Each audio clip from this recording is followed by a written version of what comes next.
Dahil nga, ayan, lawyering lang ba ang ginawa niya? Diba, yan nga po, paglo-lawyer sa Lucky South, itinatanggi na po ni Akla. Ni Akla, oy, kasi wag kayong magko-comment dyan ng ano. Magko-comment kayo ng akla-akla dyan, nasasabi ko tuloy. Ayan sabi ni John Marvin, Kometa, suko na akla. Wag kayong magko-comment ng akla, uy, nababasa ko sorry lawyering lang ba? Lawyering lang ba ang ginawa ni Akla? Tatanggalin ko na nga to. Napapaulit-ulit ko, hindi ako naniniwala, no? Na si Attorney Harry Roque Becky. Lalaking lalaki po yan. Bakit ho? Tingnan nyo. Isa pa itong isa pa itong impact leader, mga kababayan. Kayo impact leader. Pwede ba? Humanap naman kayo ng ibang picture ni Attorney Harry Roque. Ibang picture naman po yung hanapin ninyo. Ano? Bakit laging nakabuka yung bibig? Tapos gulo-gulo yung buhok. Sabi ni Just Vincent, Mark, nakaboto ka na ba para sa next US President? Hindi po ako bumoboto sa paring Just Vincent. No? Pilipinas pa din ako bumoboto. Lawyering lang ba ang ginawa niya? Hindi.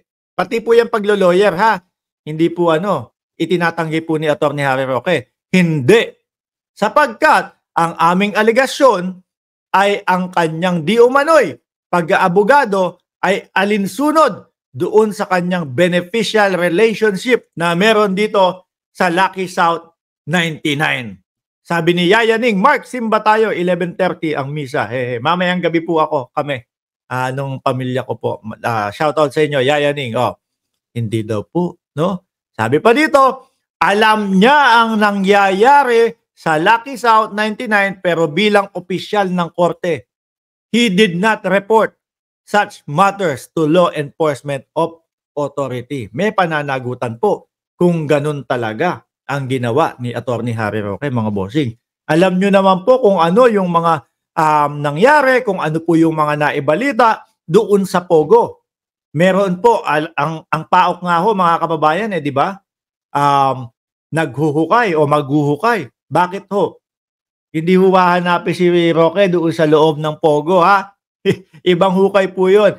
Yung paghuhukay po nila General Torre doon sa kingdom ni Pastor Kibuloy, para hanapin po si Kibuloy, ito po, yung paghuhukay po ng PAOK o yung gagawing hukay ng PAOK, mga bossing, para po alamin o hanapin yung mga bangkay, no, na sinasabi po na inilibing o doon inilibing yung mga biktima sa loob ng Pogo, lalong-lalo na yung mga staff nila na hindi sumusunod sa kanila.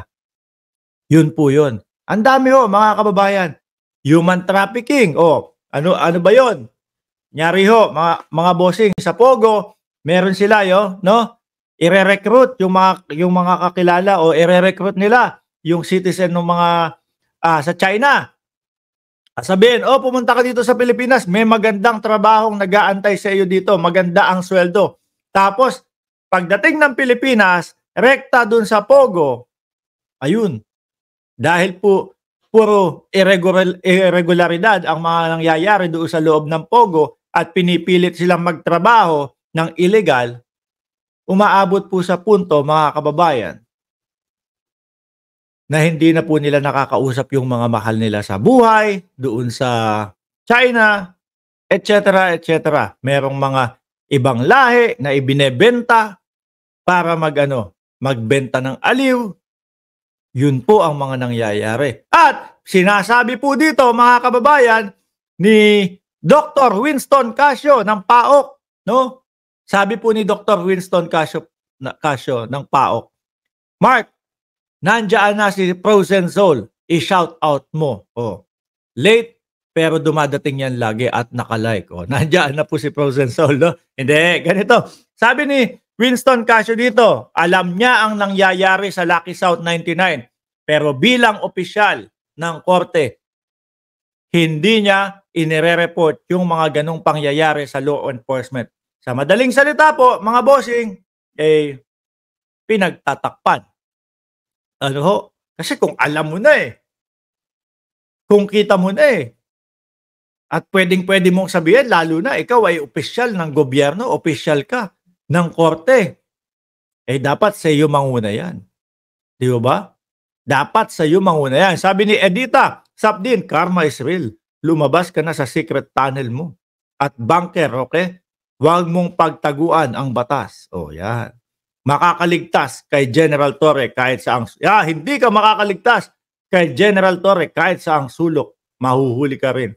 Baka ho ang gamiting heartbeat na pang-monitor ni General Torre, si AR de la Serra. Lalapit na gano'n, no? Tapos lalong tumitindi yung kabog ng dibdib. Pero okay.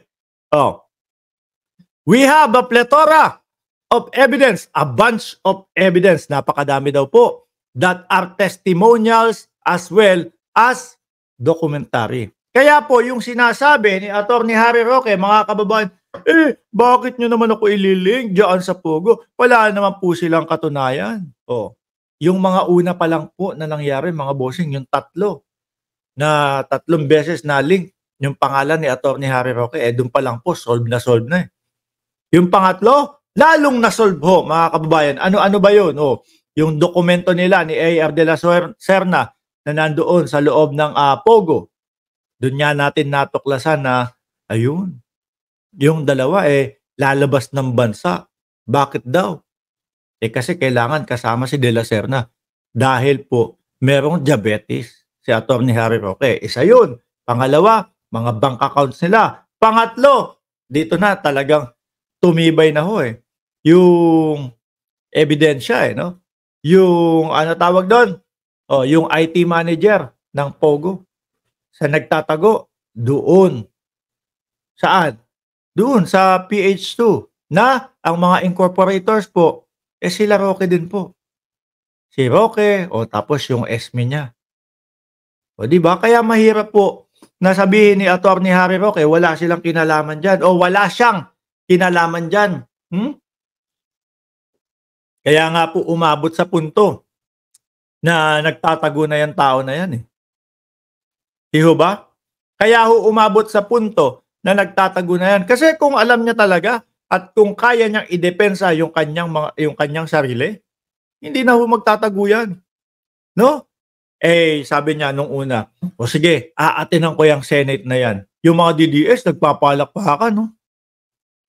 Bravo daw, bravo. Ayan, haharap na si Roque, ilalampaso kayo. Pagdating po dun sa Congress, mga kababayan, pagdating ho sa Congress, mga bossing, ayun, nilampaso si Roque. At dahil nga po ipit na, meron ng mga katanungan na hirap nang sagutin, meron ng mga dokumento na siya mismo ang nagyabang, opo, dadaling ko sa susunod na hearing na hindi na pwedeng ipakita dahil baka lalong mabuko. Ayun. Ano ang naging option? Magtago. Magtago. Kaya nga po, eto, no? Sabi niya dito. Pero wala po sa kahit isa sa mga mahal ko sa buhay na pumanaw na nagsasabi. Uy! Kayo, wag kayong mag-comment dyan. Sasabihin nyo na naman, iiyak na yan. Iiyak na yan. Mamaya makakabasa na naman ako ng mga ganong komento. Kawawa na nga si Roque, Tapos sasabihin nyo pa, iiyak na yan. Sabi na mali ang aking naging nanindigan laban sa administrasyon. Kumakausap na ng mga yumao. Wala daw nagsasabi na mali yung kanyang ginagawa. Paano naman makakapagsabi yan? Di ba? Paano naman makakapagsabi yun? Wala talagang magsasabi doon. Mga yumao na ho. Tahimik na po yun. Huwag nyo na po silang isama. Baka kung sila ay nakikita kayo, baka sinasabi, sumuko ka na. Huwag mo lang pahirapan ng iyong sarili. Di ho ba? Ng Marcos Jr. Sa tingin ko po, lahat sila na ngayon ay nasa langit, ay tumitingin sa akin ngayon at nagsasabi, mahirap pa na iyong kalagayan, nawalay din sa iyong pamilya, tama naman ang iyong paninindigan. Okay na, sige na. Huwag kayo iiyak.